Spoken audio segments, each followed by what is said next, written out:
আসসালামু আলাইকুম এভরিওয়ান, কেমন আছেন আপনারা সবাই? আলহামদুলিল্লাহ, আমিও ভালো আছি আপনাদের দোয়ায়।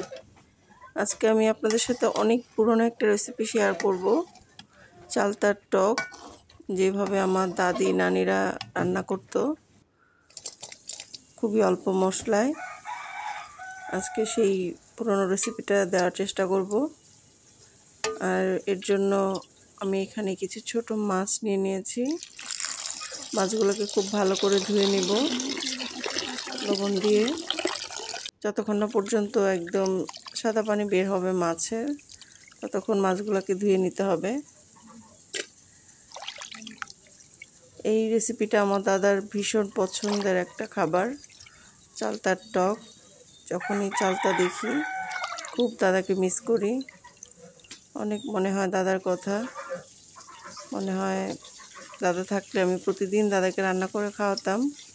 আর যেহেতু নিজের গাছেই অনেক চালতা ছিল,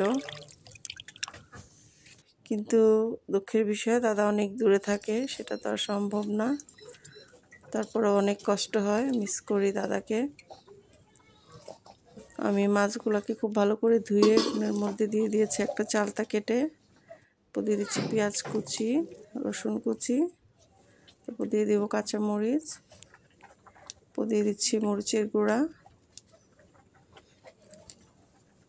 যেটা টক ঝাল হবে, আমি ঝালের পরিমাণটা একটু বেশি দিয়ে দিয়েছি।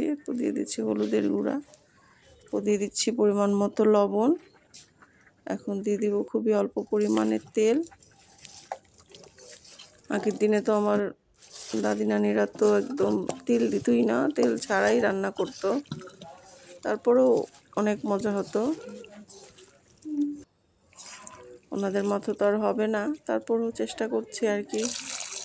ভালো করে মাখিয়ে নিয়েছি। তারপর আমি এর মধ্যে দিয়ে দিচ্ছি ঝোল। বেশ খানিকটা ঝোল দিতে হবে, যেহেতু এটা ঝোল। আর আমি বাসায় রান্না করি চচ্চড়ি করে, যেহেতু আজকে আমার কাছে জিজ্ঞেস করে রান্না করছি এই টকটা, তো এটার মধ্যে অনেক পানি দিতে হয়। এখন আমি চুলায় বসিয়ে দিয়েছি, এখন রান্না করব। একদম সহজ, খুব বেশি কিছু লাগে না। চালতাটা খুব ভালো করে সিদ্ধ হলেই নামিয়ে ফেলবো। আপনাদের হাতের কাছে যদি ধনিয়া পাতা থাকে তাহলে দিয়ে দিতে পারেন, এছাড়া আর অন্য কিছু লাগবে না। দেখে নিশ্চয়ই বোঝা যাচ্ছে চালতাগুলা সিদ্ধ হয়ে গিয়েছে। আমার তরকারিটা হয়ে গিয়েছে।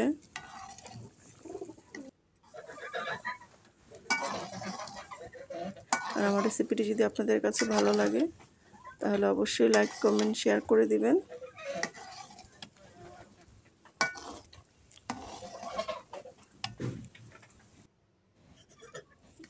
এই তো এখন পরিবেশনের পালা। ভালো থাকবেন সবাই, আজকে এই পর্যন্তই। আল্লাহ হাফিজ।